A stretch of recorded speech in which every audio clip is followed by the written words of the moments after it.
அவங்க ஒரு பெக்குலியரான ஆள். தனுஷை வந்து யாராவது அடித்தா கூட அவங்க அந்த படத்தை பார்க்க மாட்டாங்க. இதில் நன்றி சொல்லணும்னா இன்னொருத்தன் ஒரு சின்ன பையன் இருந்தான், கீழே போயிட்டானா மேடம், இவங்களுக்கு தாங்க நான் நன்றி சொல்லணும். ஏன்னா இந்த படம் ஒரு ரன்னிங் ரேஸ். இவங்கெல்லாம் எவ்வளவோ எனர்ஜியை தேக்கி வச்சுக்கிட்டு முதல் படம்ங்கிறதுனால ஒரு ஆவேசமாக வந்திருக்காங்க.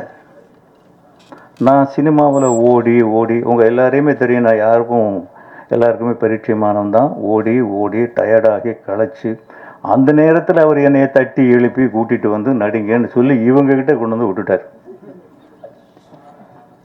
எல்லாருக்குமே ஒரு கனமான கதாபாத்திரம், அவங்களுக்கு ஒரு தனி முத்திரை இருக்கு. அதை அவங்க அவ்வளவு நல்லா பண்ணுறாங்க. இந்த ரன்னிங் ரேஸில் இவங்கெல்லாம்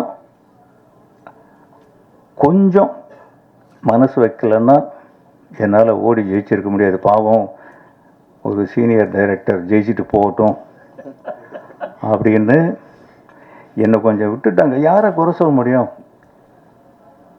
அந்த பொண்ணு கேசட்லேயே பேசி பேர் வாங்கிட்டு போயிடுச்சு.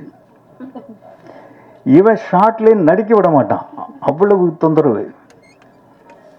அவர் 2 வேஷம் போட்ட மாதிரி நடிச்சிருக்காரு. அந்த பொண்ணு ஜூனியர் எம்ஜிஆர் மாதிரி நடிக்குது. அது நடைய பார்த்தீங்களா படத்தில்? அதனுடைய ஆட்டிடியூடு பார்த்தீங்களா? க்ளோஸ் பண்ணணும். இந்த பொண்ணு சொல்லவே தேவையில்லை, கண்ணாலேயே பேச்சே கிடையாது. ஆனால் படத்திலேயே அதிகமாக பேசினது இந்த பொண்ணு தான்.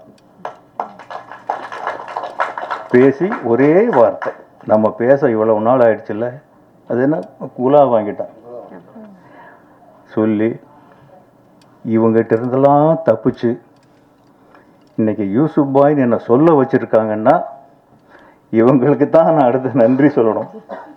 உட்காருங்க ப்ளீஸ். சாரி. ஓகேம்மா, தேங்க்யூ. இதுக்கப்புறம் சமீபத்தில் எங்கள் வீட்டில் ஒரு நிகழ்வு நடந்தது. ஒட்டுமொத்த குடும்பத்தோடு சேர்ந்து ஹபீபி படம் பார்த்தோம். நான், என் மனைவி செல்வராகவன், தனுஷ், என் 2 மகள்கள், பேரன் பேத்திகள், எல்லாம் மொத்த குடும்பம் அட்டண்டன்ஸு தனுஷோட வீட்டில் பார்த்தோம்.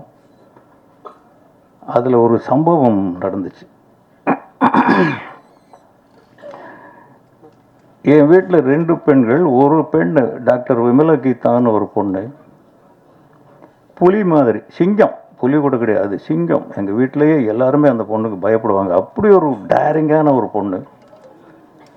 படம் பார்த்துக்கிட்டு வரும்போது ஒரே சைலண்ட்டு. அந்த என்னுடைய இறுதி காட்சி வர்றதுக்கு முன்னாடி டக்குன்னு எழுந்து வெளியில் ஓடிடுச்சு. அவங்க என் ஒய்ஃப் முன்னாடி அந்த சீன் வரும்போது சொல்லுங்க, நான் பார்க்க மாட்டேன்னு சொல்லிட்டாங்க. அவங்க ஒரு பெக்குலியரான ஆள். தனுஷை வந்து யாராவது அடித்தா கூட அவங்க அந்த படத்தை பார்க்க மாட்டாங்க. அப்புறம் வெளியில் போனால் அந்த பொண்ணு ஒரு அரை மணி நேரம் அழுகுது. ஏம்மா என்ன அழுகிற? இல்லை டாடி, எதுக்கு இப்படியெல்லாம் போய் நடிக்கிறீங்க? இது எனக்கே ஒரு புது விதமான அனுபவமாக இருக்குது. என்னடா இந்த பொண்ணு அழுகுதே, அது அயன் லேடிங்க, அது அவங்க தான் பபிஷோட அம்மா. அப்படி அழறாங்க. அதுதான் தியேட்டர் ரிசல்ட். என் பசங்க என்ன சொல்லுவாங்களோ அப்படின்னு கம்முன்னு இருந்தேன். படம் முடிஞ்சது, கம்முன்னு தான் எல்லோரும் இருந்தாங்க. தனுஷ் வந்து என்னை மேலே எங்களையும் பார்த்தாரு. என்னப்பா பேசாமல் இருக்க? இல்லைப்பா, சூப்பராக பண்ணியிருக்கீங்க. நான் என்னமோ நினச்சேன், எங்கேயோ அவருக்கு என்ன, நான் ஒரு குழந்தை, எங்கள் வீட்டில் நான் ஒரு குழந்தை தான். அப்பாவை யாரோ ஏமாத்துறாங்க, எங்கெங்கேயோ கூட்டிகிட்டு போகிறாங்க அப்படிங்கிறது தான் அவங்களுடைய கால்குலேஷன். உண்மையும் அதுதான். நான் நிறைய இடத்துல ஏமாந்து போயிடுவேன். அப்படி தான் நீங்கள் ஏமாந்துருவீங்க. ஏதோ ஒன்று பண்ணியிருப்பீங்கன்னு நினச்சேன்ப்பா. கௌரவமான, எனக்கு கௌரவமான ஒரு படத்தில் நீங்கள் நடிச்சிருக்கீங்க.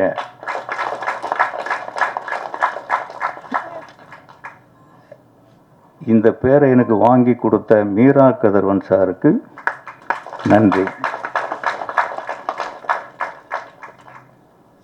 அவர் அது மட்டும் செய்யலை, எனக்கு பல முறை பிறப்புகள் நிகழ்ந்திருக்கு. ஒரு மனுஷனுக்கு ஒரு தடவை தான் வரும். எங்கள் அம்மா வயிற்றிலிருந்து பிறந்தது முதல் தடவை. சினிமாவில் நான் ஒரு மனுஷனாக மாறினது, ஒரு கலைஞனாக என்னை மாற்றினது இயக்குனர் விசு சார். அங்கே 2வது முறை. ராஜ்கிரண் என்னை இயக்குனராக்கினார், அது 3வது முறை.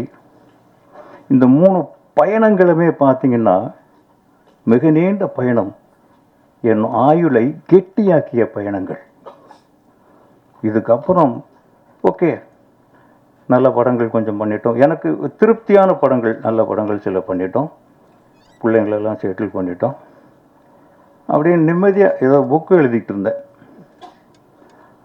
அப்போது மீரா கதிரவன் என்னை நடிக்க கூப்பிடுறாரு. முதல்ல ஒத்துக்கலை, அப்புறம் ஒத்துக்கிட்டேன், அப்புறம் போனேன். ரொம்ப கௌரவமாக நடத்தினார். இந்த படம் ஹபீபி யூசுப் எனக்கு இன்னொரு பிறவி. இதை வச்சு